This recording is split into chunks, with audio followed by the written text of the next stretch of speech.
Today, I want to get personal. I'll share the biggest money mistakes I made when I first moved abroad. Mistakes that cost me thousands of dollars, years of stress, and that could have easily been avoided. Listen, Palevu. Listen. I hope that by bearing myself and sharing these mistakes, I help you skip the struggle. If you know you like honest money talk, make sure you like this video, make sure you share and you subscribe. Let's get right into it. Guys, when I first moved to the diaspora in 2017, I immediately thought that because I'm earning in foreign currency, or more, I was now an odogu, I was rich. I was spending carelessly. I was sending money back home without planning, no budgeting, ignoring credits.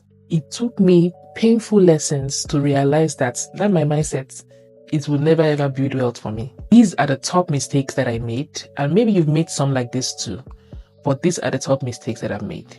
Number one, I did not have an emergency fund. All it took was for one bill to throw everything off. I think I had a wreck that, and I didn't have insurance at the time. I had a wreck, and that wreck, everything I thought I had, the little I thought I had in the checkings account, everything just went. One bill, guys. All it took was one bill. That's why now I am the queen of emergency funds. Like, I'm the one preaching to people. I said, have an emergency fund. I don't care how small or how big it is. It is advised to get like 6 to 12 months of emergency funds. But even if it's 2 months, 3 months, you can start with, and it can give you some form of peace. 3 months of your living expenses, start from there. Do not play with emergency funds. Do not play. You don't know when your emergency will arise. It is best to stay prepared. The second mistake I made was not understanding credit.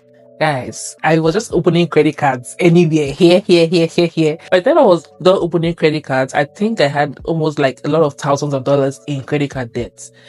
It took me a good minute to pay all those credit card debts off. I paid it off, but I had to realize that this is not free money. All this while I've been swiping my own money, which is something that people don't realize. When you get to the diaspora, you need to get a credit card at some point. It is to help you build your credit score. This card, yes, you can buy stuff and pay later, but this stuff is primarily to help you build your credit score. People don't get it. Don't think that credit card is free money and be swiping up and down. I made that mistake and I had to learn the hard way. A credit card is a tool, but it can quickly become a trap. It depends on how you view it and how you use it. My advice to you is, make sure you don't use it to get like outrageous purchases. Small controlled purchases, but make sure you pay back on time. If you know that you can't pay back immediately you use it, then before the start of a new month, make sure you always pay your statement balances, because if you don't pay your statement balances, then that's where the interest comes in, and we don't want to do interest on credit card debts. No, never ever let credit card debts or any debts whatsoever become sexy to you, to where you brag, oh, I'm in 20,000 worth of debts. No, we would never ever allow debts become sexy. Debt is horrible and you should not be found there. No, don't let your bad credit card usage stop you from getting the good deals, like good apartments or even getting approved for a mortgage. Don't let that be the reason why you lose so many opportunities. Again, people use this here in diaspora. People check your credit score. It's a big deal here. They get to use it to know how good of a debt person or manager of income or resources you are. It's crazy, I know, but that's just the system. So make sure that you are using your credit card wisely. This third mistake that I made me lose thousands of dollars. It is sending money back home without budgeting. Guys, I have made this mistake, and I know that there's a lot of people that are watching me that has made this mistake too. Sending too much money back home. This mistake made me lose so much money. It made me broke. It made me resentful. I remember sending money back home even when I knew I couldn't afford it. I was that person that, like, people that I wasn't even close to back home will call and be like, oh, I need money. Oh, I'm having this issue. I'm having that issue. It could be a lie. I will send the money. I wasn't asking any questions. I was just doing what I had to do. I had good intentions, yes, but it was not wise decisions. So I will take I will take the mistake. It was not wise decisions.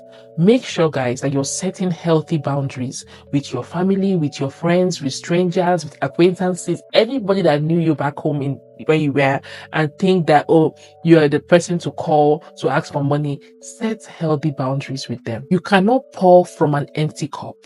You have to learn how to budget.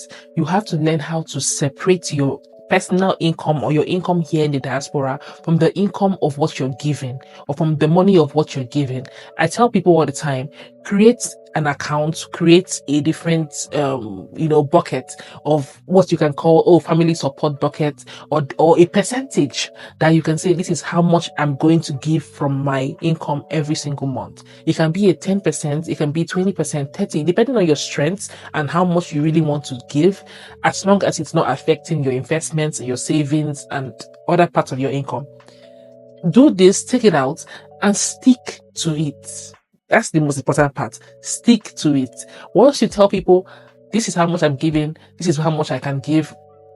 If the money, if the money that is left is not there anymore, it's finished, you postpone your giving to next month. It's okay. It is okay. But what you're not going to do is go to touch the other money that you have in your account because of whatsoever reason. Set boundaries. Boundaries are lifesavers. Make sure you are setting them. And when people can tell and can see that you're setting boundaries, they would have to learn to respect the boundaries. But it's your power and it is you first to set them. The fourth mistake I made was delayed investing. I did not start to learn about investing on time, guys. I can't even stress how bad it can be for you not to take your investments or your investing seriously. Savings is great. Savings is amazing. Savings is something that everybody should be doing, should be working on towards. But saving is just like the step 1 or 2 of the whole pyramid. Like, investments are very important. If you know you want to multiply your income faster, you have to look at investing. When I moved to the diaspora, I didn't really know much about investing. I didn't know much about the stock market. I had to learn. And the longer I waited in learning, the longer I didn't get to start investing. And that was money lost. So I think in my time in the diaspora, I didn't get to start really consistently investing till about my 6th year in the diaspora, which is really bad. And I'm not talking about like your 401k. I'm talking about my personal investments. I didn't start at about my 6th year or so. And guys, it's not a proud moment for me, but that's my truth. And I really want people to understand that delayed investments is bad. Delayed investing is bad. The earlier you start investing, the earlier you get to retire, the earlier you get to reach freedom from hustle and bustle and all that extra stuff, the earlier you get to be free. So prioritize investing. Don't play with it. Don't joke about it. It is very important. Make sure that you are taking out time to learn financial literacy. Make sure you're taking out time to read books on the system, on the state or the country where you currently reside. Make sure you are learning about money, how to save money, how to invest money. Because yes, you are in a place where you can make money, but if you don't save it, if you don't invest it, you're back to ground zero. So learn about all these things, and trust me, life here will be easier for you. It will be smoother for you. So guys, that's the end of today's video. I hope that you've learned something from my mistakes. I pray that you don't get to repeat these mistakes. If you stayed to the end of this video, thank you so much. Make sure you like and share and subscribe before you leave. I'll see you at my next video. Thank you and bye.